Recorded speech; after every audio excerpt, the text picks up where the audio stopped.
Welcome to Wayne's Old Time Radio Page channel. I'm Wayne, your host. These programs are brought to you by support of our listeners. You can give your support at Patreon or PayPal, either one.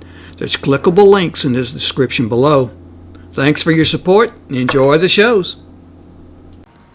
If you'd like for me to get you a shout out, there's a link to PayPal in the description below. Leave us a donation. We'll get it up here for you. Just tell us who you want it to. You, a friend, a girlfriend, a wife, spouse, whatever. And we'll get it up here. And Johnny Dollar. Jerry Holland, Johnny. Tri-Mutual Insurance Limited. Oh, sure, Jerry. How are you? The name Curtis Randall mean anything to you? The banker here in Hartford? That's the one. He's also one of our big policy holders. At least he was. Oh, what's happened to him? Day before yesterday, he and a friend of his, a fellow named Byron Peters, they went deer hunting over near Kingman, New York. And? They hired some old character in the neighborhood to act as guide. Randall and Peters didn't know it, but the old goat was an alcoholic. So what happened? At the end of the day's hunt, they raised Cain with Curly because he hadn't found them a deer. Curly, the name of the guide, huh? Yeah. They had a big argument. Curly ran amok. He picked up his 30-30, killed Randall, then killed himself. Too bad. But what's to investigate? Well, it's really just routine. Company policy on anything over $500,000. 500? Wow. Who's Randall's beneficiary? His hunting companion, Peters. Peters? No wonder you want me to investigate. Johnny. Only this one looks too easy. Wait, Johnny. I'll be right over.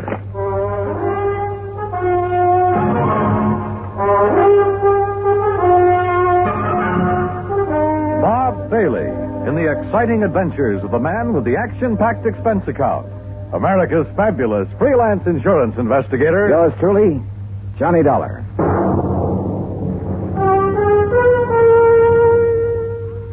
And now, Act One of yours truly, Johnny Dollar.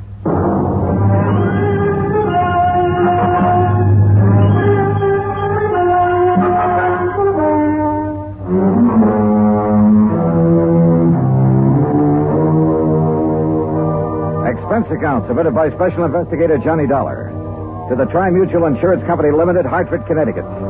Following is an account of expenses incurred during my investigation of the Hapless Hunter matter.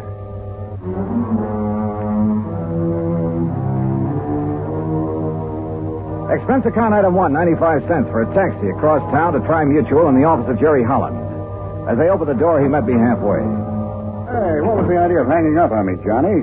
Then when I tried to call you back, you'd left. Well, sure. I figured if this thing only happened a day or so ago, the faster I could get working on it, the better. Well, I'll go along with you on that, but Where's this man Peters? In the hospital. Because if anybody should be suspect, he should. After all, as a beneficiary... What did you say? I tried to tell you on the phone, only you hung up. Byron Peters is in the hospital. Where? Over in Kingman, New York. Why? Because he was shot up, too, by that drunken guide when he tried to prevent him from killing Randall. Oh. Then Curly killed himself. Yeah. You know, if you'd stop going off half-cocked, you might get somewhere on this case. If it really is a case. Sorry, I guess I jumped to a conclusion You before. sure did. Oh, $500,000 is still a lot of money. Sure it is. If you need it. And Byron Peters doesn't? Well, according to the local police chief who called me, it was in Byron Peters' brand new Eldorado that they drove over to Kingman. It was Peters who arranged for the guide service. It was he who supplied the guns and equipment. Yeah, okay, Jerry. I'll take your word for it. What hospital is he in over there? Angel of Mercy. It's the only one. Any other information I ought to have? None that I can give you. As I told you, this is just routine because of the money involved, company policy. Of course, for your report, you might try to find out if this old Curly Summers, the guide, had any reason to have it in for Randall. Randall knew him before, huh? Huh? I thought you said Peters arranged for the guy. Oh, I guess I did. But now, Johnny... Let me have Peters' home address, would you? And Randall's. Well, sure, why not? And I hope you don't think... Did you know Randall well? Yes. Was he a drinking man? One martini before dinner, that's all. There you are. Why? How about Peters? Oh, I don't know. What difference would it make? Oh, just wondered. Don't kid me, Johnny. You've got something up your sleeve. Why, Jerry. Come on now, what is it? You know something about these people that I don't? Not a thing, so help me. But $500,000 is a lot of money. And I tell you that if you suspect Byron Peters, you're crazy. Did I say I still suspect But the him? way you've been talking. Did I? Well, no. Well, I do. sure, with so little to go on, I had no reason at all to suspect Peters. Except for a hunch. But hunches have paid off for me more than once. Expense account item 2, $380, a tank full of gas for the drive across Route 6 to the New York state line. There I picked up 9W, then 212 to Kingman. I found the Angel of Mercy Hospital on the way into town. The chief resident physician, Dr. Matthews, was completely cooperative and of no help whatsoever. Quite pointless to see him at the moment, Mr. Dollar. Oh, what do you mean, Doctor? Mr. Peters is sleeping under sedation. Oh? I'm afraid the ordeal with the police left him quite exhausted. The police have already seen and questioned him? Yes, and they had no business questioning him so long in view of his condition. Shock, you know. Tell me something. Do they suspect that he killed Mr. Randall, too, then wounded himself for an alibi? You mean that you do? Yeah. Do they? Oh, my boy, you must be joking. Of course not. Oh? Why not? Whether you realize it or not, and you will, if I permit you to see Mr. Peters, see the manner in which he was wounded, see the extent of his wound. I'll realize what? Oh, my boy, I asked you a question, Doctor. You will realize how impossible it would have been for him to shoot himself in that fashion, how narrowly he himself escaped death at the hands of that rum-crazed guide. You're sure, Doctor? Of course I'm sure, and so are the police. Well, where does that leave me? If I may say so, with egg on your face.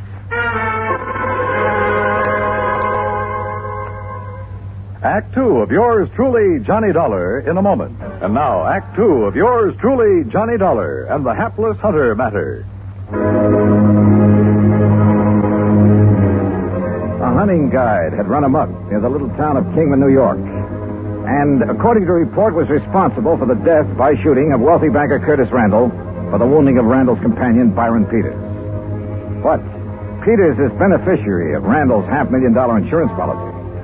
So, naturally, the old bug of suspicion began to gnaw away at the back of my brain. Until, that is, I saw Peters, his wounds, the x-rays, and finally talked with Captain McManus at the local police headquarters. Oh, sure, we talked to Peters, Mr. Dollar, but only to find out exactly what happened when old Curly went off his rocker and started spraying lead with his hunting rifle, then shot himself. Then my suspicion that Peters might have done the shooting... Well, didn't you see how Mr. Peters was hit by that 30-30? Now, look. He saw Curly pull the rifle on Mr. Randall and shoot him down. Yeah. Yeah, so he lunged at Curly like this. Curly whirled around, pulled the trigger. Yeah. Well, the x-rays I saw. Sure. Well, then you know. When Peters lunged at him, the bullet creased his head from the top, went right through the muscles in the back of his left shoulder, and landed in the floor. So it's pretty obvious that Peters couldn't have shot himself. It's impossible. He would have had to have arms 5 or 6 feet long to shoot himself in the top of the head at that angle. Hey, when did you first learn about this whole thing, Captain? When Mr. Peters came to, he phoned me from up at Curly's cabin where it happened. I went up there right away. And? Curly and Randall were dead. Peters was still lying next to the fireplace where he'd fallen. But if he was able to phone you... He pulled the phone over to him by the cord. Still had a good right hand, you know. Oh, I see. Where were Randall and Curly? Randall by the front door with a bullet in the back of his head. Curly lay between them. Just how much do you know about this Curly character? Well, that's the part I don't understand. Why he did it. I heard he was an alcoholic. Sure, he was the town drunk in a harmless sort of a way, except when he'd go off on a rampage and get into a fight or two, but never during hunting season. Uh-huh. Well, what did he do? Odd jobs of any kind, most anything. People had always refused to pay him until the job was done. To make sure he'd stay sober, huh? Well, at least reasonably sober. And just as soon as he got paid, he'd buy a lot of cheap whiskey and hole up in his cabin. That's where the murder occurred. Except during hunting season. Then he'd never touch it. He was a good guide, Mr. Dollar. He made a lot of money from the people who came up from New York City and Hartford and such. That's the part I don't understand, his hitting the bottle during the season. Well, did he ever have any trouble with his clients before? Oh, he'd bellyache about them being so rich when he was so poor, that sort of thing. But he'd have to get awfully drunk to... I swear I don't understand it. Yeah. Well, look, Captain, I'd like to see the bodies of Mr. Randall and Curly. Are they still hereabouts? Still over at the coroner's office. Then let's go, huh? I wasn't quite sure what I was looking for. Maybe that's the reason I found it. At least found something that started that old suspicion bug gnawing away again.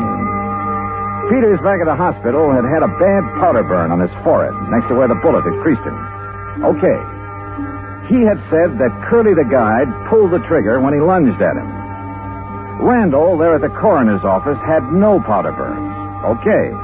It was apparent that he had been shot from across the room. But Curly, who was supposed to have shot himself upward through the jaw, also showed no sign of powder burn. Sure, the bullet hole indicated he could have shot himself by holding the gun at arm's length. A .30-30 is fairly short. But no powder burn. I said nothing of this to Chief McManus. Well, it pretty much bears out what Peters told me and I told you, doesn't it? Curly shot Randall, then Peters, then himself. Captain, suppose, just for the sake of argument, that Randall did the shooting. First, that is. Well, now, Mr. Dollar.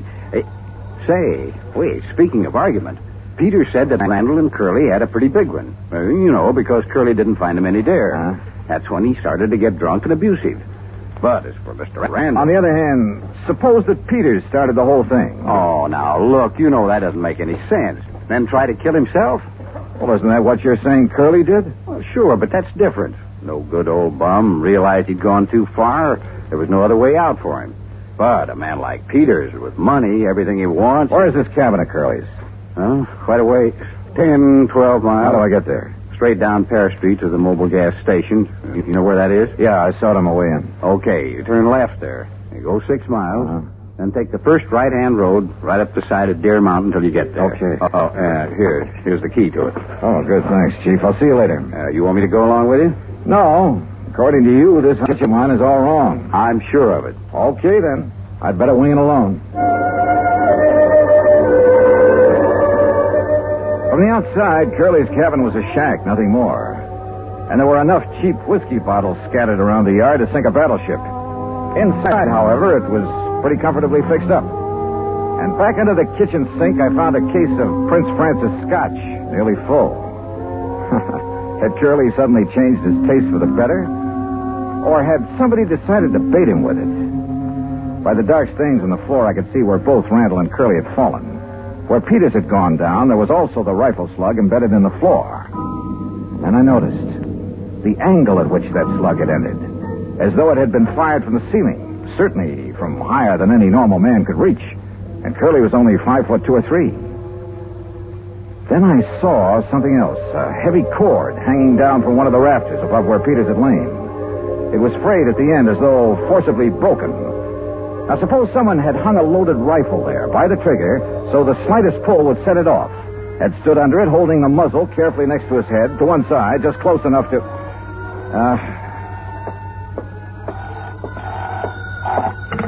Yeah, hello. Mr. Dollar? Captain? Yeah, listen. Now, you may be right, though I still don't see how you can be. What do you mean? Look, I've got Dr. Matthews at the hospital here on this party line. You still there, Doc? Right here, Chief. Well, then you better tell Mr. Dollar.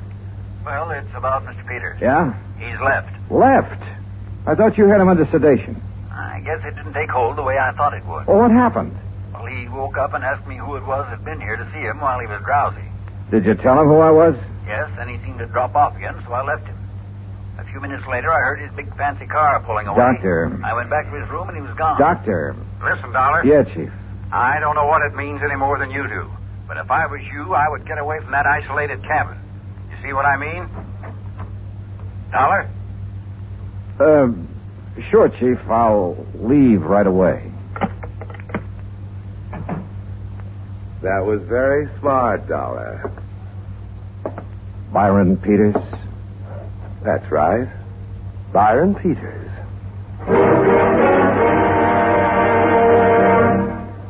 Act 3 of yours truly, Johnny Dollar, in a moment. And now, Act 3 of yours truly, Johnny Dollar, and the Hapless Hunter matter.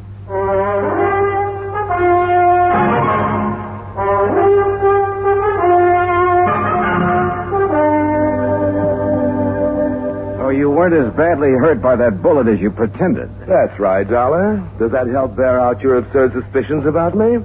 Not nearly so much as your coming up here to this cabin, Peters. What's that supposed to mean? You rigged the whole thing pretty well, but not well enough. Why you wanted to get rid of Curtis Randall, I don't know. You're out of your mind. Randall was a friend of mine. You must have had some reason for killing him. Curly Summers murdered Kurt. We had a big argument because he hadn't found us any game. The only reason it got out of hand was because Curly was drunk. On what? On some of that expensive scotch I found in the kitchen? How should I know? Yes. Where did he get that? How should I know? Well, I do. You brought it here to help bolster your phony alibi, to indicate that Curly had it up here, had been hitting it. But you pulled a boo-boo. Why don't you talk sense, Detective? Are you trying to tell me Curly would ever have stuff like that? Look at the old bottles scattered around outside. Cheap rot gut, that's all. What's more, he never touched a drop during hunting season. That's about as thin evidence as you could possibly dig up, Dollar, and you know it. Peters, why did you come up here just now? Okay, I'll tell you that, too. Lying there in the hospital, nursing your sore shoulder, you didn't plan on that injury, did you? I told the police. Oh, yeah, sure, you told the police. Lying there, you suddenly remember the one thing that could show how you cleverly wounded yourself after you killed Randall and Curly. That piece of cord up on the rafter, where you hung Curly's gun up by the trigger. Dollar. You aimed it carefully along the side of your head, then yanked on it to set it off. Dangerous, but a great alibi. I told the police, the doctor. Curly pulled that trigger when I lunged at him, struggled with him. Little Curly held that gun high enough so the bullet would crease your head from above? I was bent over, lunging at him. Then enter the floor from up here where this cord is hanging? You're pretty smart, aren't you, Dollar? Curly was supposed to have committed suicide, huh? Yes, he must have, because I heard him shoot himself as I passed out. Oh, sure. The bullet entered his lower jaw, went up into his brain. That's right. That meant he had to hold that .30 at arm's length, so the muzzle right next to his jaw. That's right. Where it would have left powder burns. But, Peters, there were none. Because you shot him from across the room, the same as you did Randall. Yes. Yes, the same as I'll shoot you. If you can. My right hand is still good, Dollar, and so is the .38. You and your fool insurance company should have left things as they were. Chin up, Dollar. Tell me one thing. Sorry, I haven't got time. When I left the hospital, I made sure I was seen heading for New York, and a carefully set up alibi. You still won't get away with it, you know. Any more than you got away with killing Randall. I had until you came along, and I will when I've killed you. So if you have nothing more to say... One thing. Why did you kill Randall? You're trying to stall me. Why? All right. All right. Because I forced him to name me in his insurance. I was the only one who knew about some shady operations in his early business career. The old story, huh? That's right. Blackmail. That's why he's been paying me off, supporting me, until recently. So you threatened to expose him? No. What would that get me financially? Then tell me this. No. I've got to get out of here to New York. Just one Now, thing look, more. I don't know why you're trying to stall me, but it's no use. So if you have any prayers, Dollar... Sure. That Chief McManus standing there in the doorway will slug you before you pull that trigger. Oh, no, not that old chestnut. Why not, Peter? What? You... No, you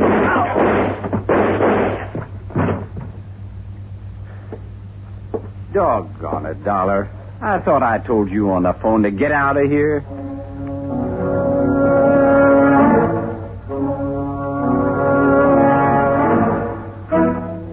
Expense account total, including gas to get me back to Hartford, $13.13. Remarks? Why? Why don't they ever learn? Yours truly, Johnny Dollar.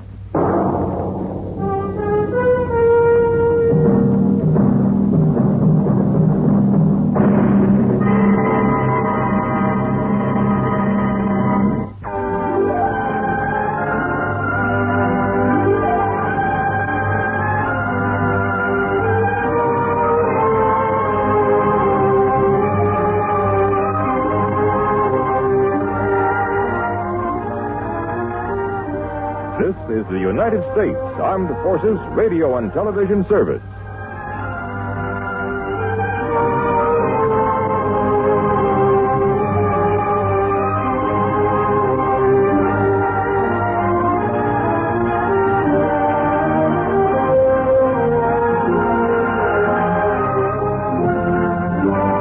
And Johnny Dollar. Jerry Holland, Johnny. Tri-Mutual Insurance Limited. Oh, sure, Jerry. How are you? Either one. There's clickable links in the description below. Thanks for your support and enjoy the shows.